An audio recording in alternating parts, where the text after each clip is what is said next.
mientras se siguen instalando. Bienvenue por esta segunda noche de las ideas. Si no lo logramos anoche, reducir la línea de falla, lo vamos a intentar esta vez, otra vez esta noche, con la gran programación que empieza a continuación. Muchas gracias un año más a la Fundación Medife, a la Embajada de Francia, al Instituto Francés en Argentina y la Alianza Francesa, junto con el Centro Franco-Argentino. Así que instálense, en breve vamos a iniciar esta noche y hasta casi medianoche de series de evento, firma de libros y con ilustros escritores franceses y argentinos en este diálogo de cultura por esta octava edición de la Noche de las Ideas acá en Argentina y durante toda la semana en 8 ciudades del país. Es un gran logro que estamos haciendo juntos, agradecido a todos los equipos, así que disfruten ahora, vamos a empezar, ya creo que todos están instalados. Muy buenas noches y adelante.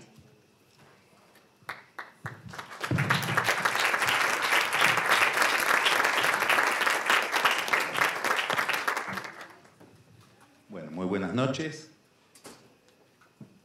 Antes de empezar la conversación con el profesor de Empoli, quiero que me permitan 30 segundos solamente para decir gracias por la posibilidad de estar acá, conocer personalmente a alguien a quien conozco por sus textos. Siempre la voz de los textos es un misterio cuando uno lee a alguien tanto tiempo, después encontrarse con la voz real de la persona. Entonces quiero agradecerle a la Embajada de Francia, a la Allianz, la posibilidad de estar aquí en esta reunión y espero poder aportar un granito de arena a que nos conectemos más con las ideas de Giuliano. Me gustaría recorrer algunos aspectos de dos de los libros de Giuliano da Empoli, que son Ingenieros del Caos y la novela El mago del Kremlin.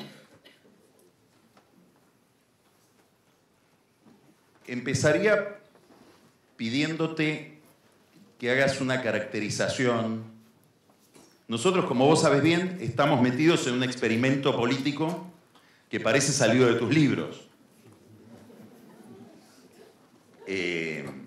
Con lo cual llegaste en un momento, tenés una cierta afinidad con la historia, porque escribiste El mago del Kremlin meses antes de que todo se produzca, y yo creo que esta visita debería estar programada antes de que gane Milei, así que es como que vas trayendo la historia.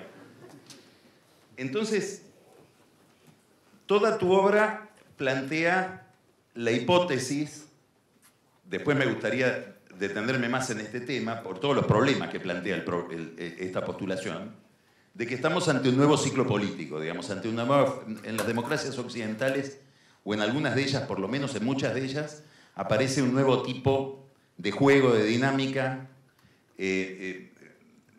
Usás para explicarlo un modelo físico, salimos del orden newtoniano, digamos, que era como la pintura clásica, digamos, como la pintura realista, donde uno mira y ve el paisaje, y entramos en otro orden, que vos llamás política cuántica.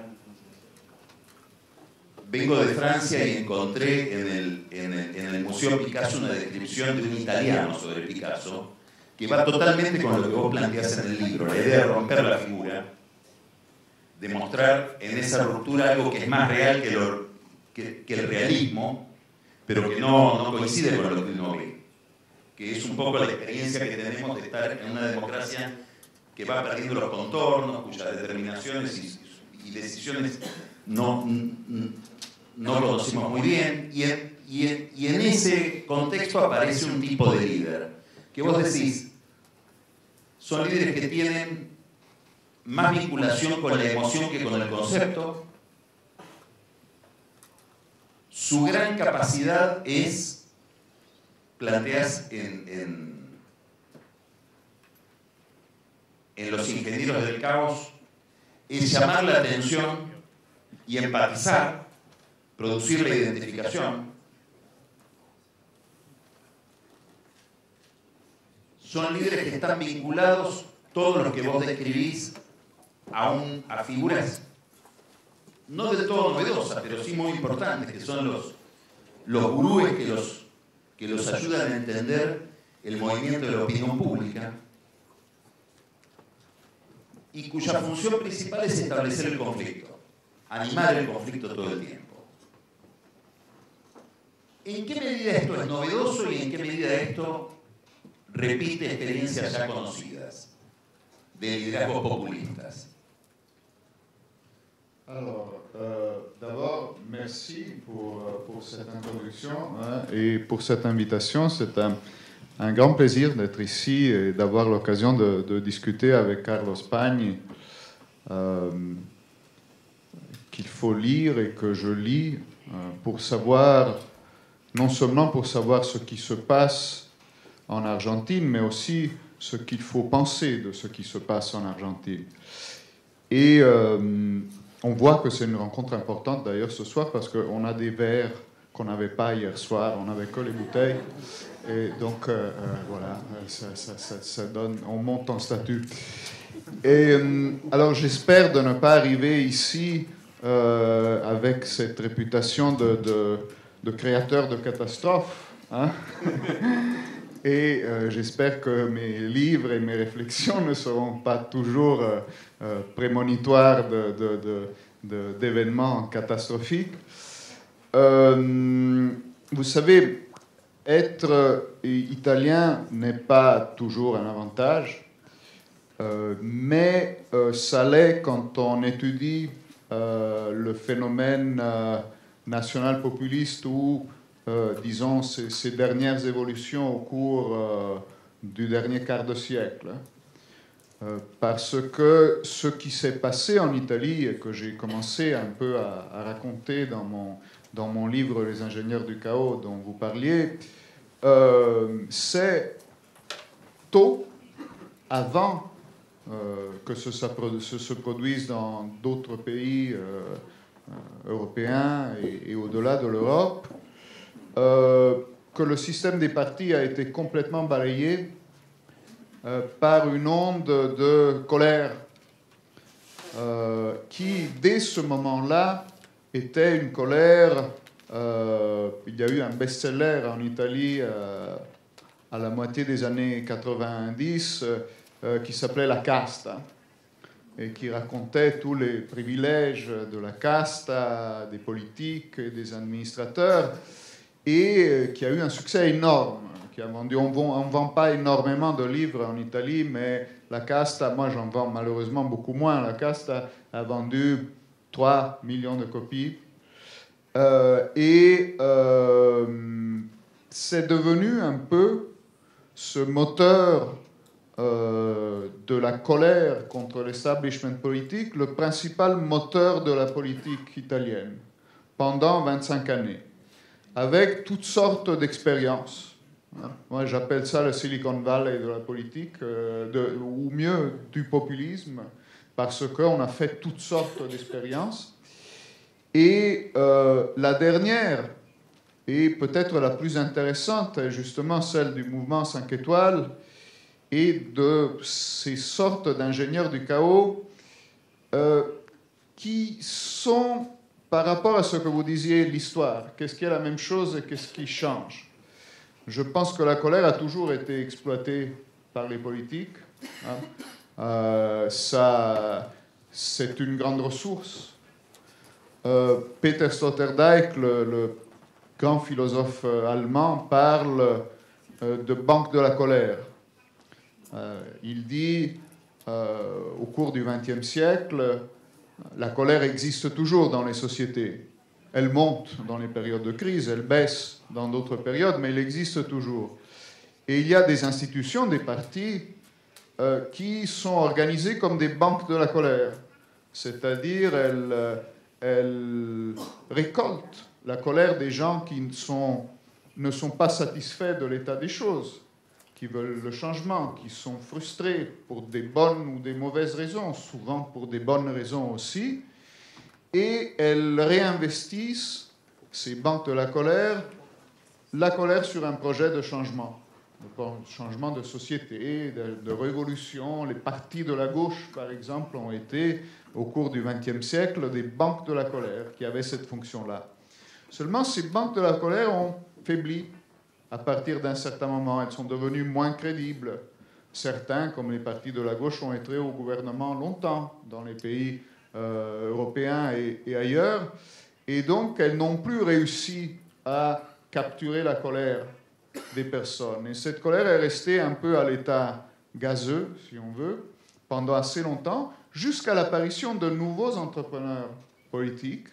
Ce sont les nationaux populistes, ce sont ces nouveaux leaders. Et eux ont récupéré la colère, comme les leaders politiques l'ont toujours fait, mais avec un élément différent, qui est lié en effet à l'évolution de l'écosystème des médias et à l'apparition de ces plateformes hyper puissantes qui structurent aujourd'hui notre rapport à l'information et même à la vie d'une certaine façon et nos rapports entre nous. Et donc ce qu'ont fait les ingénieurs du chaos, ce qui est nouveau, c'est de reprendre le mécanisme de fonctionnement des plateformes Internet. Comment marche une plateforme Internet ? Elle ne s'intéresse pas à un réseau social ou une question sur Google ou une vidéo sur YouTube ou votre fil d'information sur Facebook. Elle ne s'intéresse ni au vrai ni au faux. Elle ne s'y intéresse ni à la droite ni à la gauche, ni au bon ni au méchant. Elle n'a pas de véritable idéologie. La seule chose qui l'intéresse, c'est l'engagement. C'est de vous donner de façon très ciblée des contenus qui vont vous engager, qui vont vous exciter, qui vont vous garder sur la plateforme, qui vont vous faire réagir. Eh bien, les ingénieurs du chaos sont des entrepreneurs politiques, des leaders, des consultants, souvent des conseillers, qui appliquent le même principe et donc souvent avec une maîtrise de l'outil technique considérable, vont, au lieu de converger vers le centre, surexciter des extrêmes. Parce qu'aujourd'hui, vous avez la possibilité de faire ça. À l'époque des médias de masse, si vous vouliez une majorité, vous deviez, à partir d'un certain moment, converger vers le centre parce que vous deviez parler plus ou moins à tout le monde. Dans cette nouvelle ère, vous avez la possibilité, ce qui génère de l'énergie sur les réseaux sociaux, sur Internet, c'est la surexcitation des extrêmes à tous les niveaux. Et donc, ils vont faire cela. Et c'est un peu la logique de la politique quantique dont vous parliez.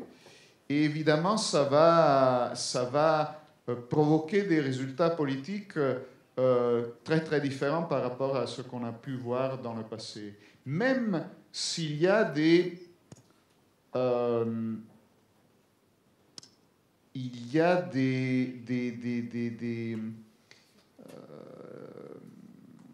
assonances, ça résonne avec des époques du passé. Hein, c'est ça qui est frappant. Nous, par exemple, en Europe, pour les gens qui ont été socialisés à la politique dans les années 90,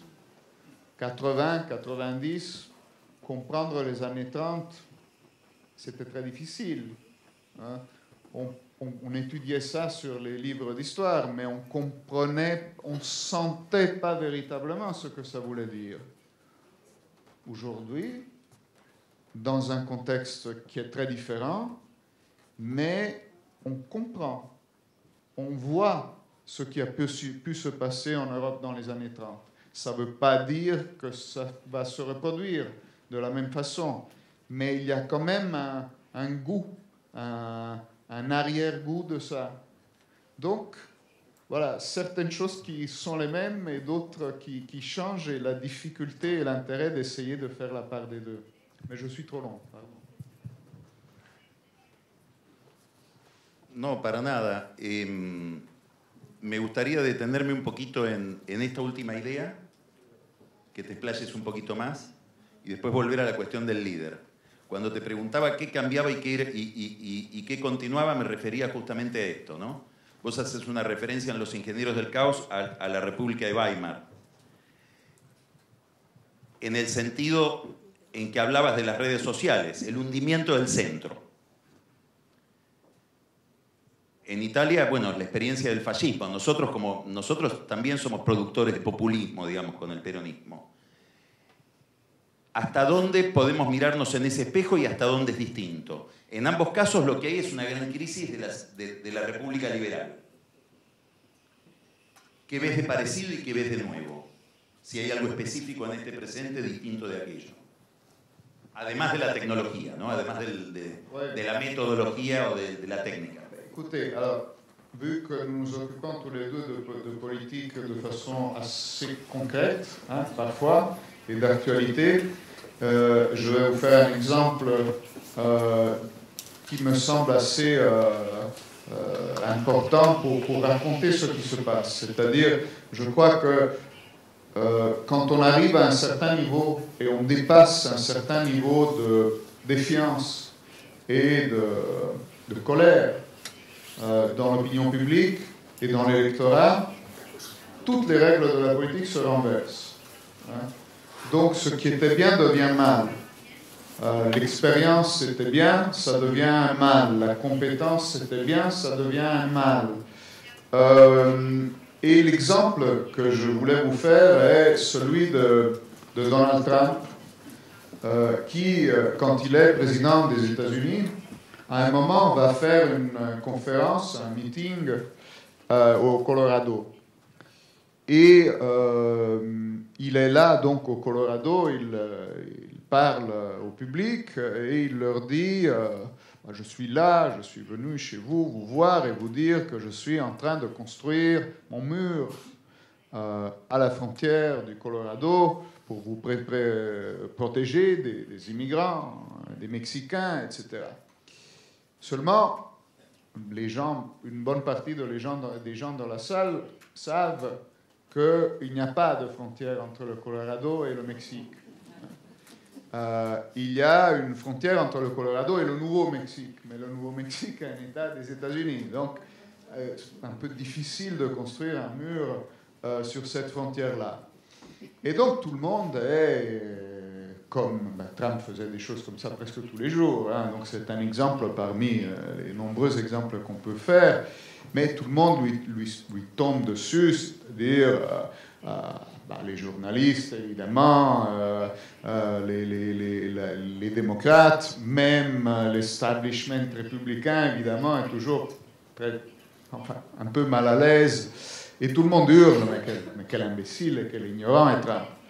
Et effectivement, Trump le fait parce qu'il s'est trompé, il ne le fait pas parce qu'il est super intelligent. Mais dans la vieille politique, ça aurait été catastrophique, comme beaucoup des choses qu'a fait Trump. Dans la nouvelle politique, une erreur comme celle-là produit quand même 4 effets politiques positifs importants. Le premier effet, c'est qu'on reparle du mur de Trump, évidemment.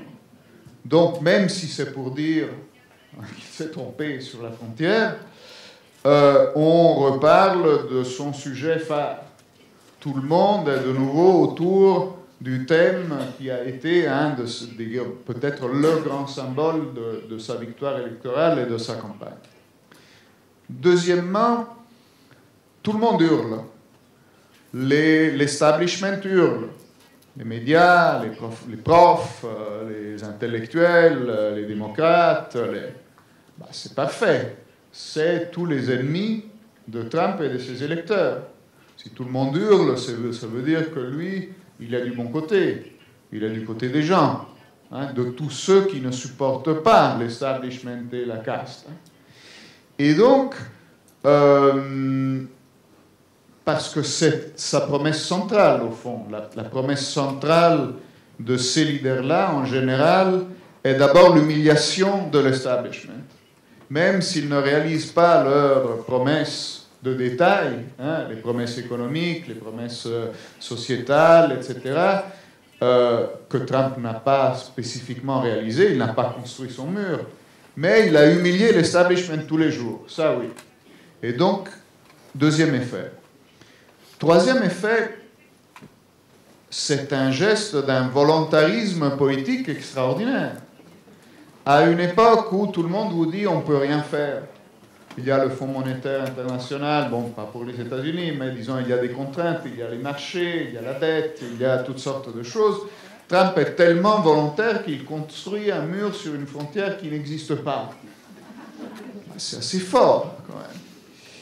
Et quatrième élément, pour penser qu'il n'y a pas de frontière entre le Colorado et le Mexique, vous n'avez pas besoin d'appartenir à une tribu, à un groupe, à une communauté. Il suffit d'ouvrir une carte ou d'aller sur Google, encore une fois, malheureusement.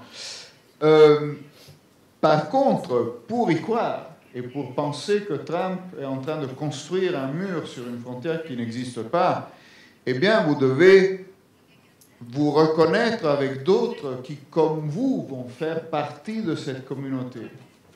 Et ça, comme beaucoup de théories d'ailleurs du complot, comme toutes sortes d'informations, de fausses informations, de notions un peu bizarres, ça crée une adhésion.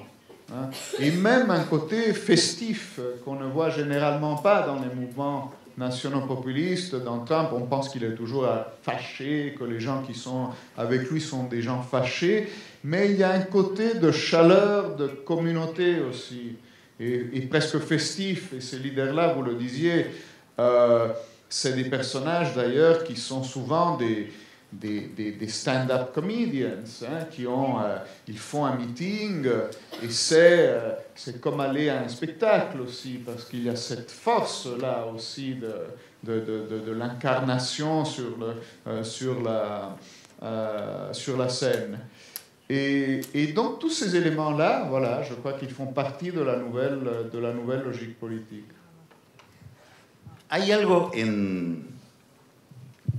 Vamos a seguir con esto de lo que estás hablando. Voy a tomar el final, que tiene que ver con la excentricidad. Voy a tocar un tema que para mí es un tema, como te vas a dar cuenta ahora, muy sensible. Apareció hace poco tiempo, 2 meses atrás, un artículo, a mi juicio muy bueno, en The Guardian, escrito por Andrew Anthony, que escribe sobre deportes, espectáculos.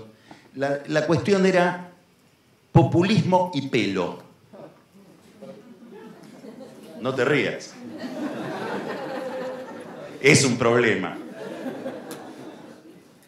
Entonces toma a Wilders, el líder de la derecha de los Países Bajos, obviamente a Trump,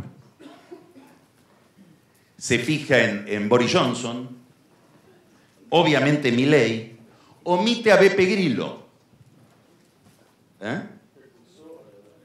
precursor. Uno de los méritos de tu libro es ir a mirar ese fenómeno que para vos es muy próximo porque además compitieron con él. ¿Y qué señala esta aparente arbitrariedad de vincular la idea del líder como alguien totalmente excéntrico, con alguien que no solamente no tiene que ver con la casta porque es igual a la gente común, sino porque es distinto hasta estéticamente? Oui, c'est un très joli concept et une très belle idée, celle de partir des cheveux. Je pense que ça a à voir avec ce renversement des valeurs, c'est-à-dire si vous êtes dans un système discrédité et qui est représenté par une catégorie de personnes qui jusque-là, pour faire de la politique, il fallait avoir un certain aplomb, une certaine façon de se présenter, etc. Mais si ce système-là est complètement discrédité, si on ne l'aime pas, et en plus, il est ennuyeux, hein, la politique a quand même aujourd'hui et de plus en plus un lien avec le show business. Il y a aussi une composante de spectacle. Hein. Et donc, vous avez un système qui est discrédité et qui, en même temps, est ennuyeux. Et après, vous avez le surgissement de quelqu'un qui apparaît comme fou et qui, sur la base de critères, disons, plus ou moins consolidés, objectifs, peut effectivement apparaître comme fou. Mais si vous pensez, à tort ou à raison, que vous vivez dans un système politique et vous êtes victime d'un système politique qui est insupportable, le choix, au fond, de la folie est un choix qui devient rationnel. C'est d'ailleurs quelque chose qui est toujours très frappant, parce que les sociétés qui ont la sensation d'être en bonne santé ne prennent pas beaucoup de risques. C'est un exemple que j'ai parce que ce n'est pas que les sociétés, c'est les individus.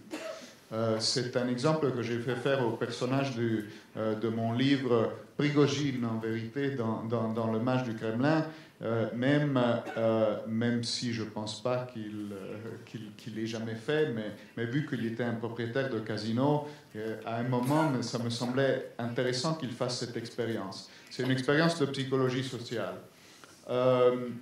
Si je vous donne $1000, un billet de $1000, et après, je vous donne le choix entre garder ce billet de $1000 et toss a coin. Comment est-ce qu'on dit toss a coin en français? Faire le jeu faire à pile ou face. Et soit donc vous gardez votre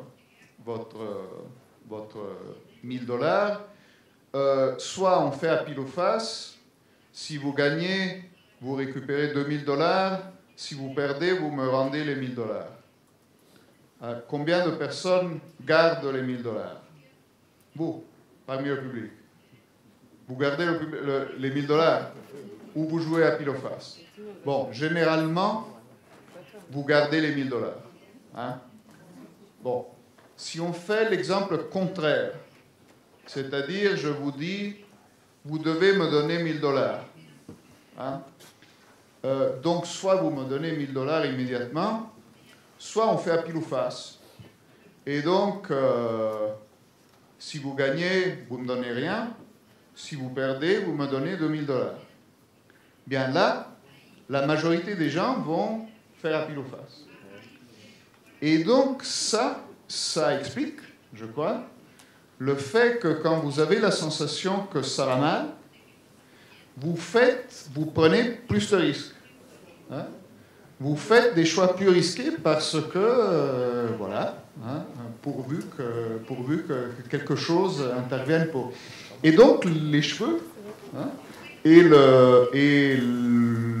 forme de folie peut devenir un choix, au fond, un choix presque rationnel. Hay un personaje en El Mago del Kremlin que dice algo que a mí me impactó mucho. Es solamente 2 oraciones, porque las leo como un argentino de este momento, sobre todo del año pasado. El interlocutor le pregunta, pero ¿cómo estás diciendo algo que va a pasar que es muy raro, que no puede pasar? Y le contesta, mirá, hay momentos en que en las sociedades podemos pensar, dice, en Rusia en 1917 o en Alemania en 1933, deciden caminar hacia lo desconocido. Que es una experiencia muy rara, ¿no? Yo pienso en el que se tira desde las Torres Gemelas, el muñequito que vemos, esa persona que debería ser muy horroroso lo que estaba viviendo ahí adentro para tomar esa decisión, que para él era racional. ¿Qué es lo que produce el impulso? Vos, un dato interesante de los ingenieros del caos es que no sos solamente economicista. y planteas una idea que me gustaría que desarrolles. El valor del estilo de vida. Gente que pensó que cuando se caía el muro de Berlín, salía del socialismo real, etcétera, se iba a encontrar en una especie de restauración del viejo mundo y encuentra un estilo de vida agredido por la novedad. Y daría la impresión de que suponés que detrás de estos populismos hay la idea, en Putin está muy clara, me parece, en Erdogan también, de la restauración de un mundo anterior, el mundo de los Ares, por ejemplo.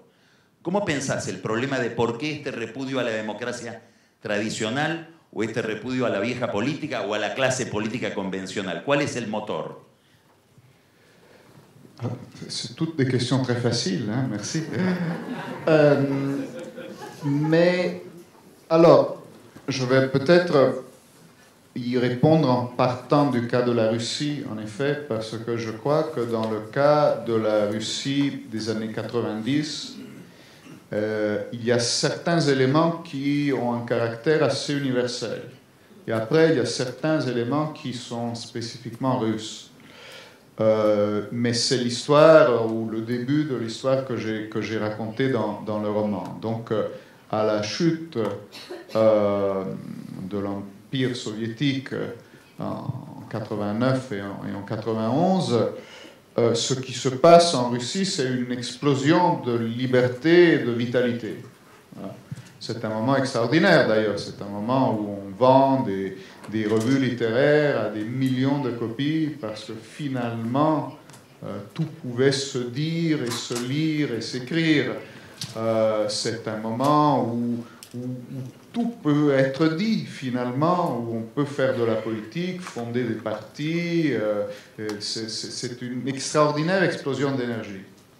Seulement, assez rapidement, Moscou se convertit en une sorte de Disneyland pour adultes munis de Kalachnikov, où certains profitent de cette liberté et de ces occasions, notamment pour s'enrichir de façon extraordinaire. Mais la majorité des gens perd ses repères. Les repères du système soviétique étaient des repères modestes, décadents. Ce n'était pas un système qui fonctionnait très bien. Mais vous aviez, même à la fin de l'ère soviétique en Russie, la possibilité de prévoir les prochaines années de votre vie. Vous saviez qu'aujourd'hui, vous étiez employé de 4e classe, vous gagniez un certain nombre de roubles, etc.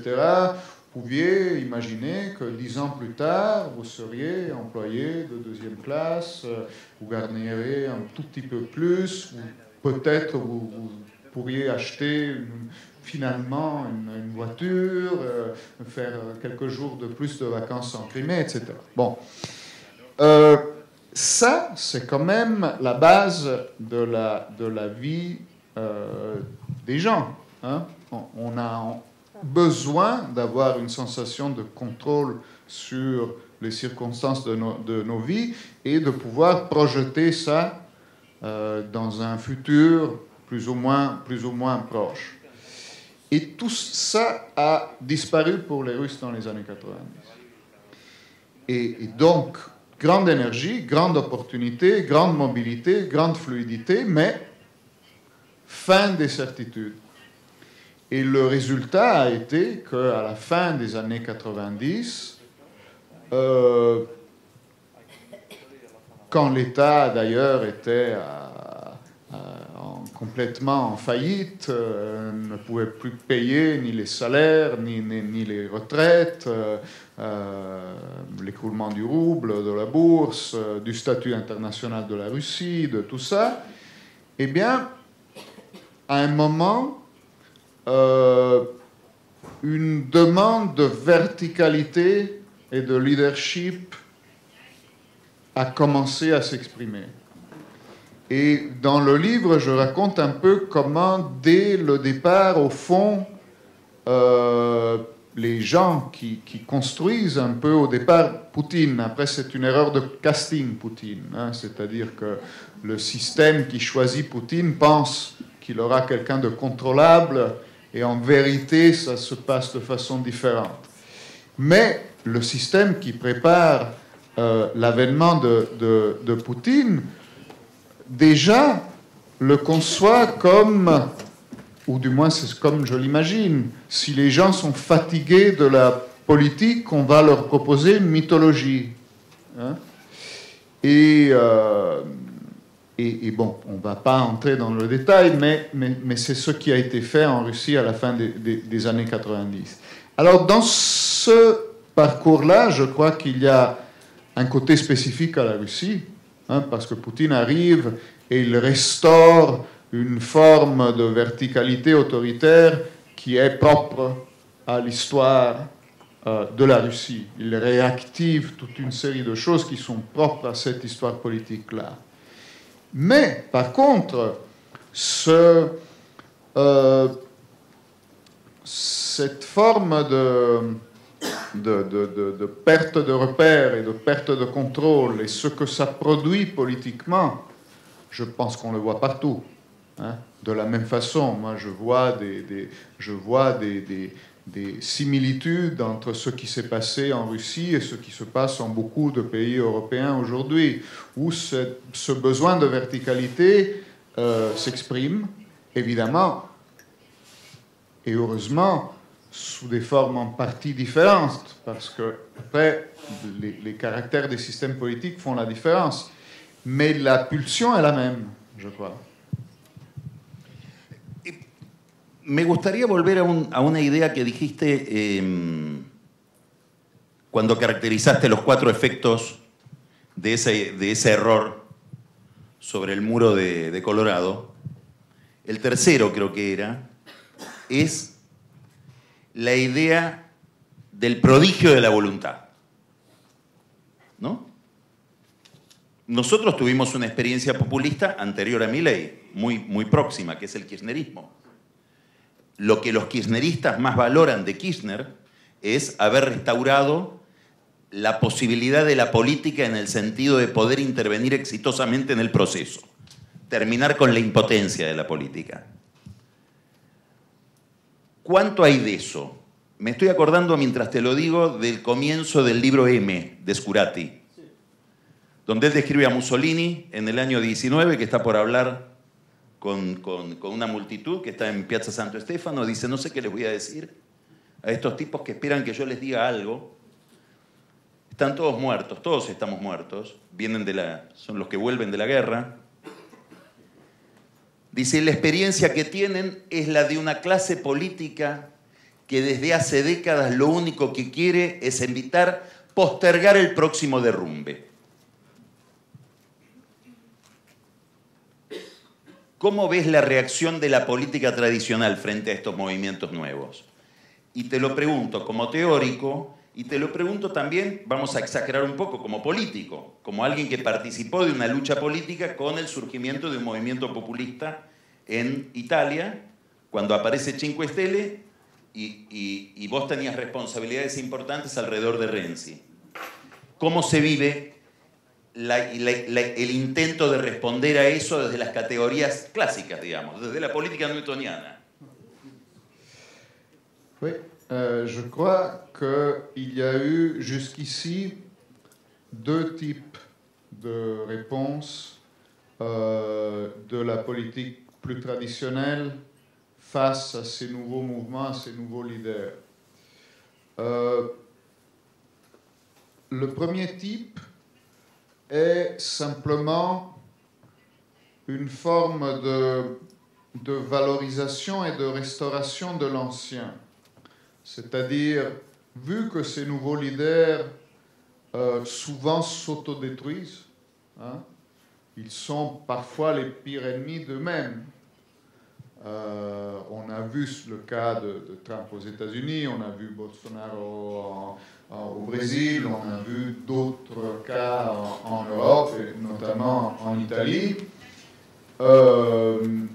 par exemple en Italie face à Berlusconi, qui était déjà un leader de type nouveau, par rapport au leader d'aujourd'hui. Berlusconi, c'est comme si c'était Konrad Adenauer, mais à l'époque, c'était un leader transgressif. Et donc, face à ça, on a en général attendu que ça passe.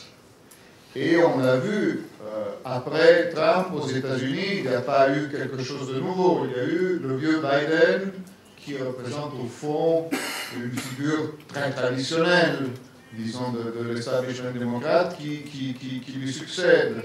Au Brésil, on a vu revenir Lula après Bolsonaro. En Italie, on a vu des technocrates, des Draghi venir après l'expérience de Monti, après Berlusconi, Draghi après 5 étoiles et la Ligue, etc.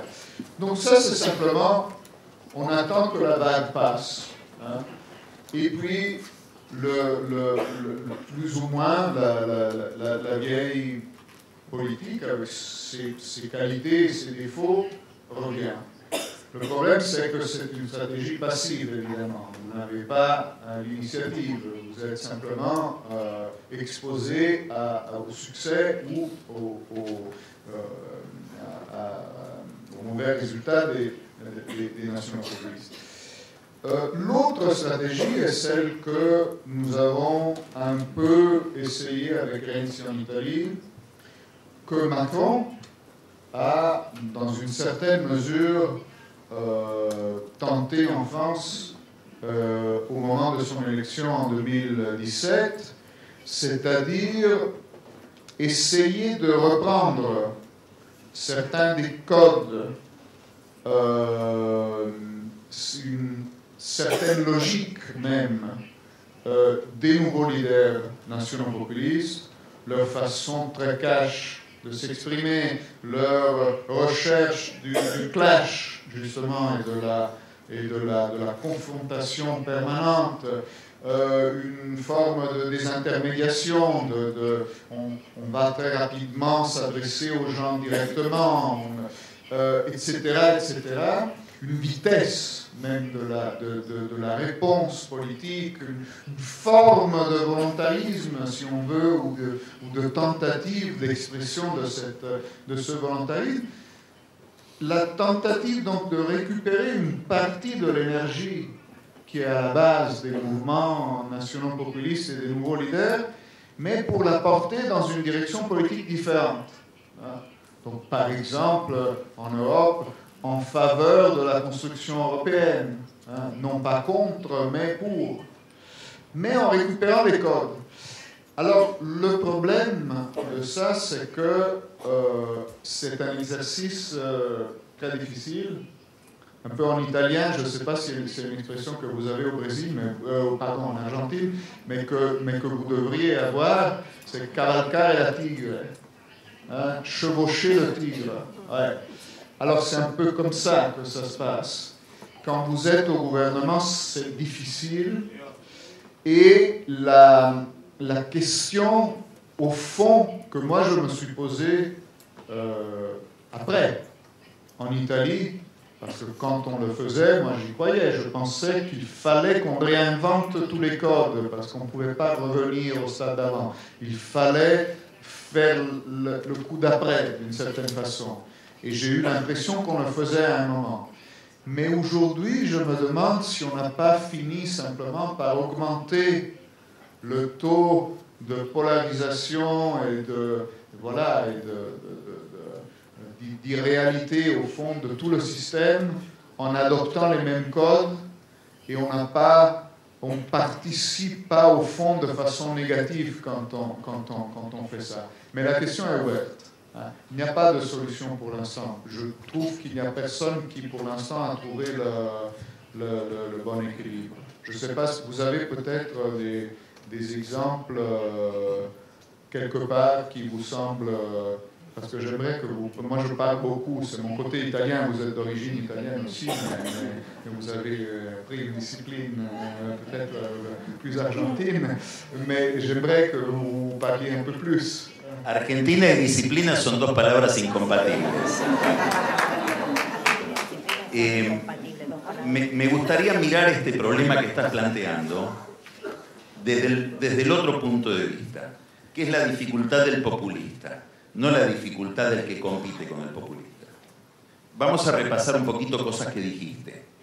Primero, esta idea que está desde el comienzo del libro muy bien planteada, la idea de que el odio es un aglutinante, genera sentimientos de pertenencia, digamos, es un motor político mucho más efectivo que la concordia, que el acercamiento. Esto es una estrategia de los políticos, es una estrategia de los gurúes que están detrás de los políticos, de los líderes, y es a su vez algo que se potencia mucho por las redes sociales. La idea de las conspiraciones, la idea de llevar hacia los extremos, esto que acababas de decir. Vos decís, la democracia anterior era una democracia centrípeta, que tendía al centro. Esta fractura, fragmenta, tiene que ir hacia los extremos. Ahora, todo eso y esa agitación del odio, el ir a buscar, como decís vos, haciendo minería en las redes, los nichos de odio para activarlos, que yo pienso es un poco lo contrario del ideal civilizatorio de la política, que es el torero que mata al toro, San Jorge contra el dragón, que era dominar la irracionalidad. Ahora es tomarla como un sumo. Puede ser muy interesante o muy efectiva para llegar al poder. Ahora, ¿cómo se gobierna con esos instrumentos? ¿Y cómo se hace para armonizar el timing de esos sentimientos y de esas estrategias, que es el de las redes sociales, con los rituales lentos del Estado? Esto nos lleva a un problema. Vos decías, ¿habrá alguna forma efectiva? Daría la impresión de que no.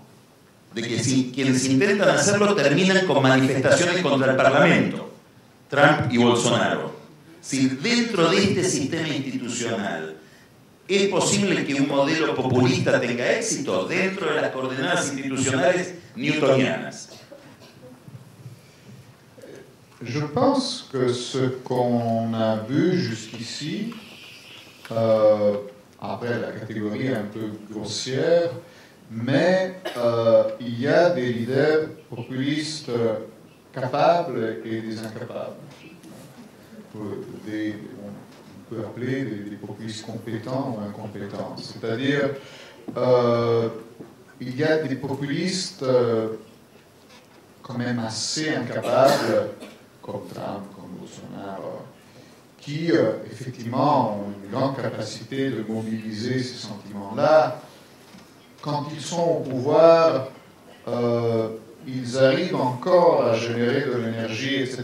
Mais bon, effectivement, ils sont à partir d'un certain moment où jusqu'ici, rattrapés par leurs erreurs, leur incompétence, des résultats de ce qu'ils font. Le Covid, évidemment, a joué un rôle important dans les deux cas, de Trump et de Bolsonaro, etc.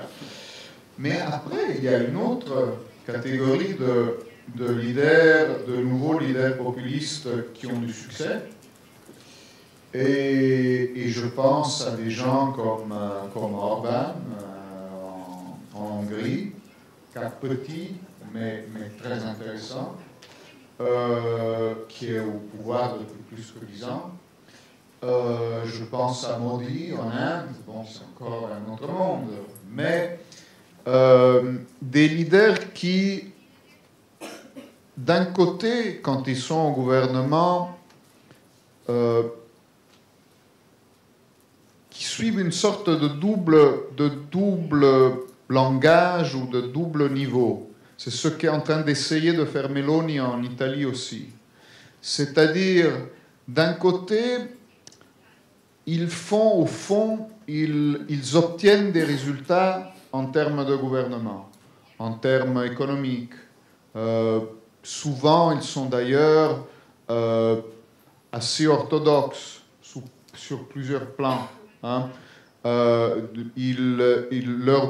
leur ministre de l'économie est quelqu'un qui est respecté, est capable d'obtenir des résultats au niveau international, etc.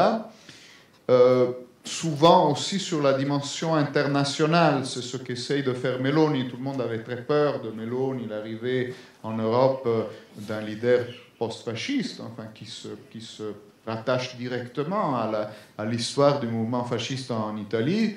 Et elle a fait son premier voyage à l'étranger, à Bruxelles. Elle est allée rencontrer la présidente de la Commission européenne et rassurer tout le monde. Hein. Non, nous, Poutine, on ne connaît pas, on est avec l'OTAN, nous, l'Europe, absolument, etc. Et par contre, après, au niveau intérieur, du discours, de la culture, de thèmes de société, souvent, ces leaders-là font une politique d'agitation constante, souvent très fortement réactionnaire. Hein, c'est le cas de Orbán, c'est le cas de Meloni, c'est le cas d'autres de ces leaders, en activant là, par contre, constamment des boucs émissaires, en ayant toujours des ennemis, en renouvelant le parc des ennemis constamment, hein, de façon à maintenir une tension, vu que, comme vous le disiez, dans les choix politiques aujourd'hui, évidemment, ce n'est pas que l'économique qui compte. Il y a une dimension identitaire aussi. Après, ça dépend des pays et des situations, forcément. En situation de crise économique, la dimension économique va forcément primer sur tout. Mais sinon, cette dimension identitaire est très importante aussi. Hein. Le rapport à l'autre, le rapport à l'étranger, le rapport aux différents, tout ça. Alors, avoir des ennemis qui sont des minorités, qui sont des étrangers, et activer constamment une énergie négative de l'ennemi face à ces sujets-là, c'est quelque chose qui permet à ces leaders, au fond, de durer. Ça a été le cas, et c'est le cas dans certains pays. C'est pour ça que Orbán, aujourd'hui, est un modèle, par exemple, pour les Américains, qui pourtant ne sont pas, en général, très ouverts ou très curieux d'expériences politiques qui ne sont pas la leur. Et pourtant, tous les leaders trumpiens vont en pèlerinage à Budapest pour apprendre. Et Trump lui-même, il a même mémorisé le nom d'Orbán et il a compris que c'était quelqu'un d'intéressant. Et Modi, par contre, encore un exemple d'une dimension bien plus importante. Et donc c'est faisable. Hein. Alors c'est peut-être malheureux, mais c'est possible, je pense, d'être un populiste extrême et de rester au pouvoir longtemps. Vos le hiciste una entrevista muy interesante a Steve Bannon en El Folio, donde él está muy obsesionado con la idea. Steve Bannon, recuerdo, era el spin doctor de Trump, y él estaba muy obsesionado con la idea de algo que acabas de sugerir, que es la idea de una internacional populista. ¿Eso folclórico, es solamente retórico, o pensás que puede convertirse en algo ligado a un sujeto internacional, que influya sobre la geopolítica? Je crois que, il y a évidemment une difficulté logique à une internationale de nationalistes. C'est quelque chose qui évidemment est compliqué et qui d'ailleurs dans le concret pose des problèmes parce que par exemple en Europe les pays nationalistes, les partis, les mouvements nationalistes essayent de se réunir et de trouver des plateformes communes, mais après inévitablement dès qu'ils traitent de sujets concrets, ils sont l'un contre l'autre très souvent. Donc ce n'est pas si simple que ça. Mais par contre, là où l'international national populiste existe, je pense, c'est d'abord il y a une circulation d'idées, de techniques même, qui est impressionnante, hein, qui est très très rapide. Si quelque chose, une campagne, un argument marche dans un pays, va être très très rapidement repris, même à l'autre bout du monde, par quelqu'un qui a vu, qui est en contact, et donc, vu que les logiques sont souvent quand même assez les mêmes, hein, parce que souvent il s'agit d'activer un peu les mêmes pulsions et les mêmes tendances, eh bien oui, il y a beaucoup de choses qui circulent, beaucoup de mots d'ordre, et puis je crois que c'est une forme de libération aussi. Lui, il a fait ça, donc moi je peux aussi, parce que si Trump fait ça, pourquoi moi je ne pourrais pas, hein. Et c'est d'ailleurs probablement l'effet que personnellement je redoute le plus d'une réélection de Trump. Et moi je ne crois pas à la fin de la démocratie. Moi je crois à une dégradation de la démocratie américaine, ça oui. Je pense qu'il y a un processus de dégradation. Je ne pense pas que la réélection de Trump mettra fin à la démocratie, par contre, aux États-Unis. Je ne suis même pas sûr qu'il pourra faire tellement de choses concrètement, parce que malgré tout, les États-Unis sont un système, quand même, une vieille démocratie qui a des contre-pouvoirs, d'ailleurs formels et informels, qui sont considérables dans le bien et dans le mal. Donc, franchement, cette idée que Trump arriverait et balayerait tout d'un coup, parce que cette fois, il a la Heritage Foundation derrière lui, et ils ont bien étudié les dossiers, j'y crois pas tellement. Mais par contre, le message, la contagion, disons, symbolique d'une réélection de Trump sur des mouvements qui sont inspirés par Trump et partout, ça, je pense qu'elle sera forte. Je parle encore une fois, pardon, de l'Italie, mais Meloni, elle a dans son ADN Trump, très facilement.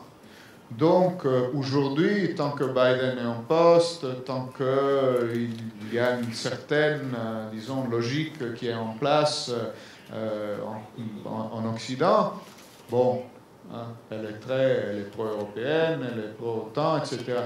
Le moment où Trump arrive, il y aura une autre Meloni en Italie, par exemple, tout de suite. Il n'y aura même pas besoin, ça c'est l'avantage d'être multiple, il n'y aura même pas besoin d'élection ou de changement de leadership. Ce sera la même personne qui montrera un visage différent.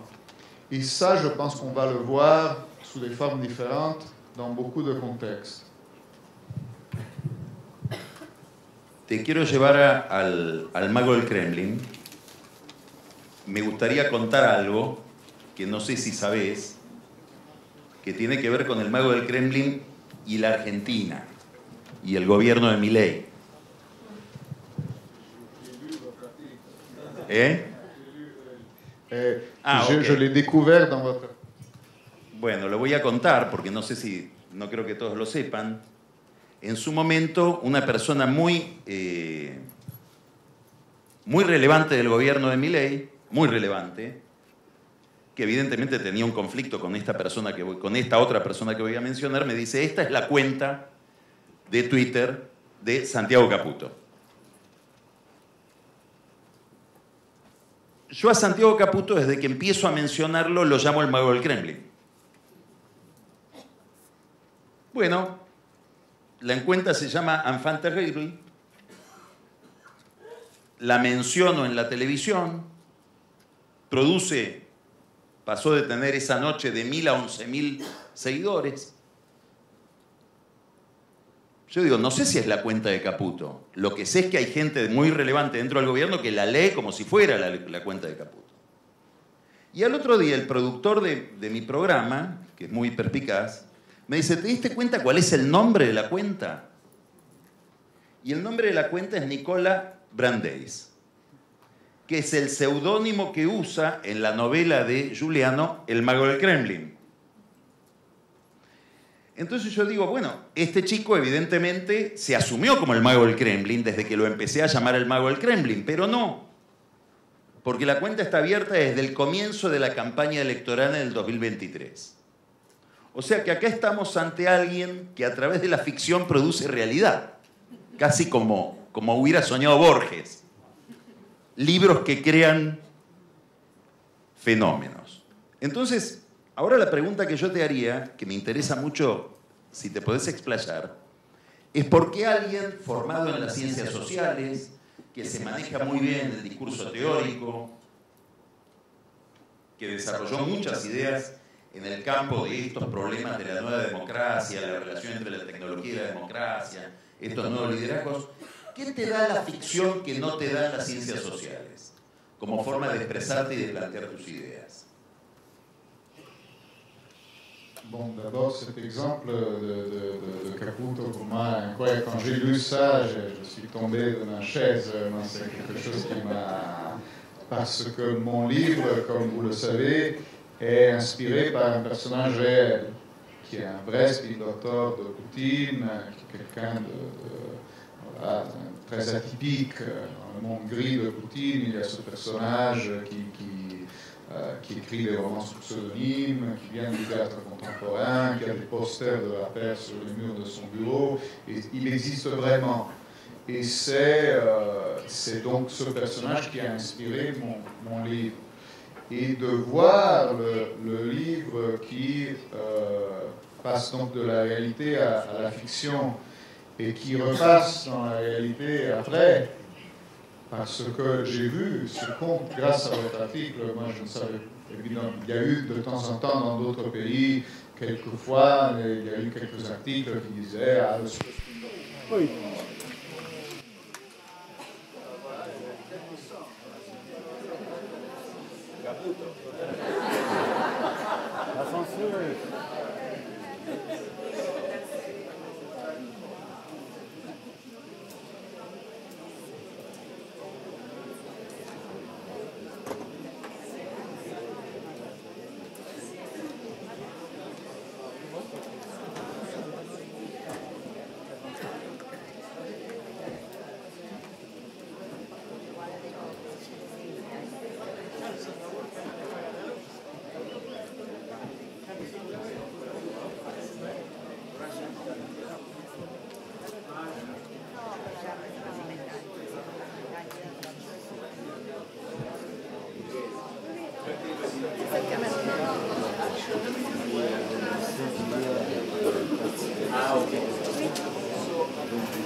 Sí, entiendo que sí.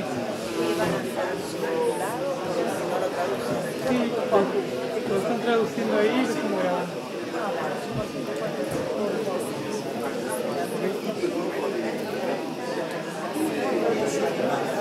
Pero sí va a estar traducido. La segunda está bien. Va a estar traducido. La de falla, pero también teníamos un apagón, es en el bar, en el sector, no es allá. Así que... Perdón, ¿cómo no se entendió? Es en el bar. Se cortaba la luz en todo el día. Estaba cortada. Estaba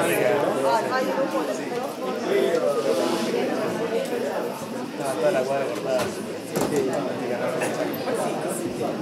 Bueno, que sepan que... micrófono. Est-ce qu'il marche? Ah, voilà. Bon, mais par contre, le signal était suffisamment clair, il faut s'arrêter. On ne va pas rajouter grand-chose. Juste pour répondre à la question,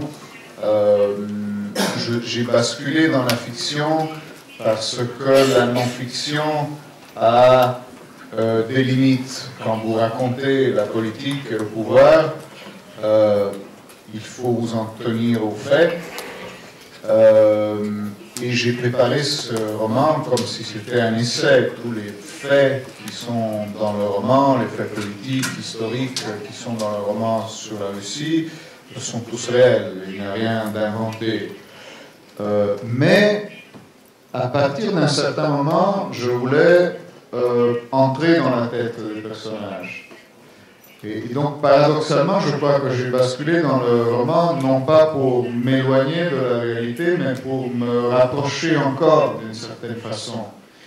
Et évidemment, d'une façon un peu différente, mais la fiction est le seul instrument qui vous permet d'essayer d'entrer dans la tête d'un personnage. Et quand vous le faites, si vous avez, comme moi, une expérience aussi personnelle, politique, de conseiller politique, etc., au lieu de simplement mettre dans le roman, dans le livre, vos connaissances, vous pouvez aussi mettre vos impressions, vos émotions, la façon dont ça se passe quand il y a une décision politique à prendre. Je pense qu'il y a certains éléments qui sont universels.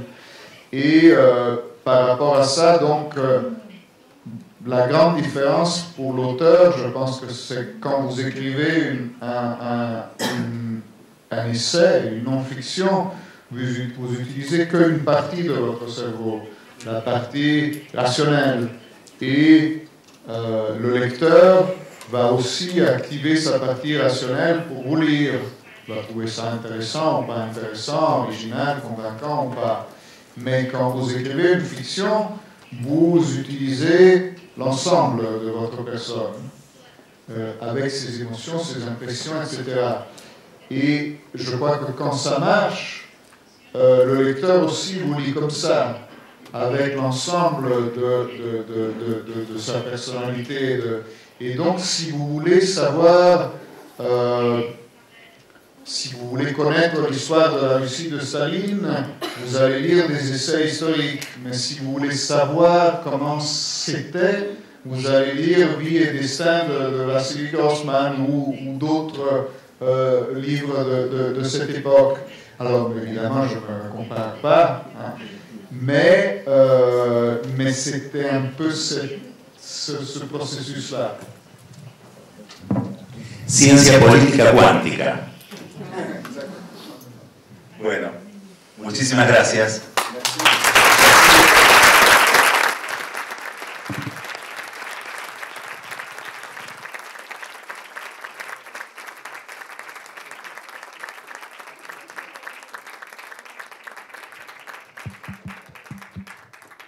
Bien, muchísimas gracias.